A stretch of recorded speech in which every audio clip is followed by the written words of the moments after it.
airport taxi namin. Yan, ibababa na rin po yung mga maleta natin. Thank you so much. Thank you. So guys, nandito na tayo sa Incheon International Airport. And currently, it's 150. 90,000 won yung binayad natin sa airport taxi from Yeongdong to Incheon International Airport Terminal 1. And then, mga nasa 55 minutes yung biyahe natin without traffic. Kasi madaling araw tayo bumiyahe going here sa International Airport.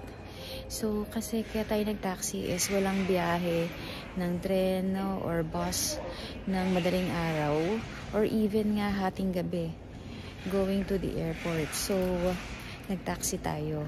For the price of 90,000 won, I think it's practical na din kasi komportable, mabilis. And syempre, yun nga, wala naman tayong choice dahil walang bumabiyahe ng bus or train. So, nandito na tayo sa 3rd floor. Ito yung departure area. And then, ito yung ating assigned counter. Mamaya mag-check-in na tayo dyan.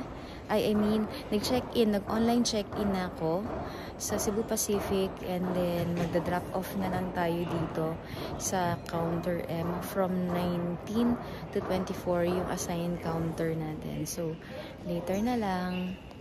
Guys, dito sa 3rd floor, which is the departure area ng Incheon International Airport, meron silang ganitong display. Ito yung mga check-in counters. And then makikita natin dito yung flight details, like yung time, airlines, and check-in counters. Ayan. For today, yan yung mga babiyahe. Yan yung mga biyahe for today. And then sa baba, nandito yung departure floor map. So, ito yung Korean version. Ito naman yung English version. Ayan. So, hindi ka maliligaw. Dito naman sa kabila, ito yung airline counter information. Dito sa airline counter information, makikita yung airlines tsaka yung counter. So, tayo, Cebu Pacific.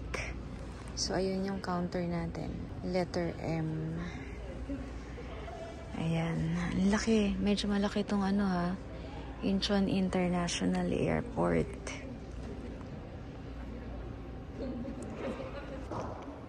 Bumili ako sa Paris Baguette ng sandwich and tea.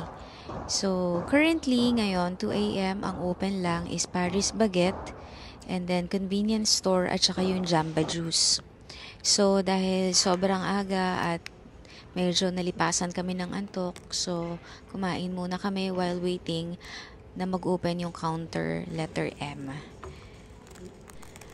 Wala pa masyadong dumadating at kung meron man, katulad namin, mga nagtataksi din sila.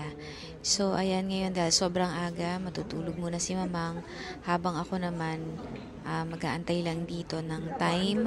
Siguro mga 3 hours kasi before the boarding, mag-open na tong counter letter M, which is nasa tapat lang naman namin.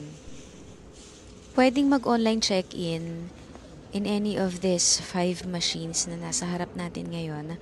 At bawat counter, merong ganito. So, since nag-online check-in ako using my phone, so hindi na ako gagamit ng ganyang machine. Across our side, dito sa may counter M, kung mapapansin niyo nandun lang yung comfort room or yung toilet. Bawat letters, mayroong 18 counters. Same dito sa side na to. 18 counters. So, ibig sabihin, merong 36 counters per letter. Ayan.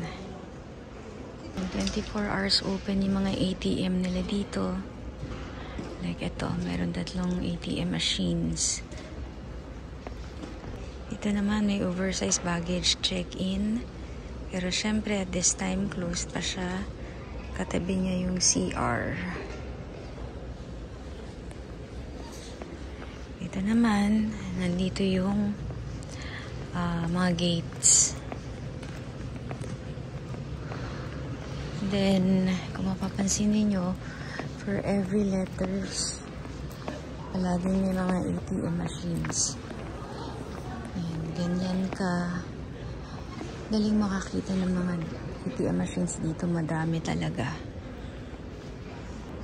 Ito yung hinahanap ko yung packaging. So, pag tinignan natin sa map, nandito tayo sa area na to.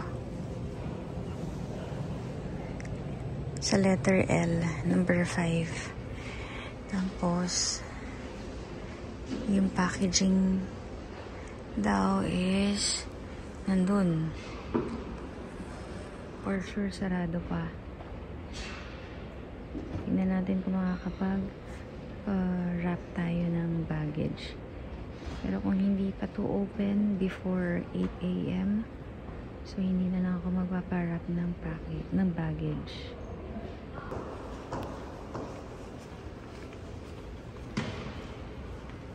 Nandito yung all gates from gate 5 to 132.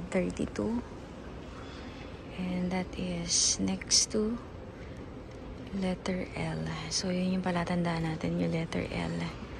So, as of now, dahil maaga pa, so closed pa yan.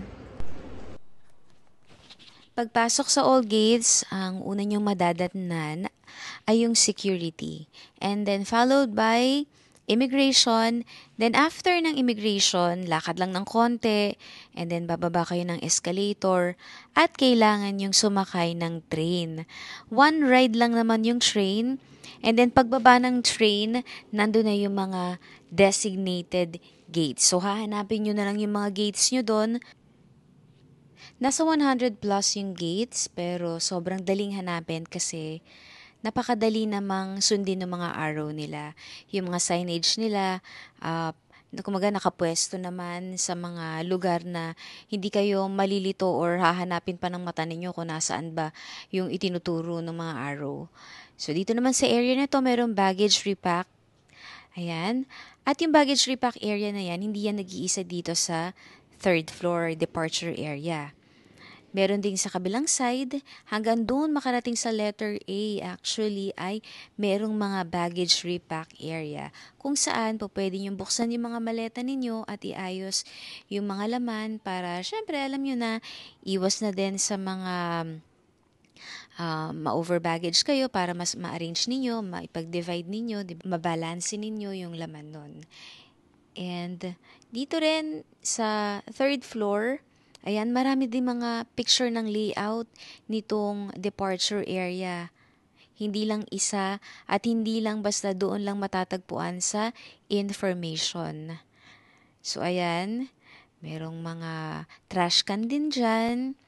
At sa bawat letter na nagre-represent ng mga counters, kung mapapansin niyo meron ding mga check-in machines. So, kung hindi kayo nakapag-check-in online, pwede rin naman dito sa mga machines na yan. And currently, ganyan yung itsura, medyo hindi pa masyadong matao. At alam nyo, isa pang napansin ko nga pala dito, ay yung kanilang monitor. Marami din silang monitor dito.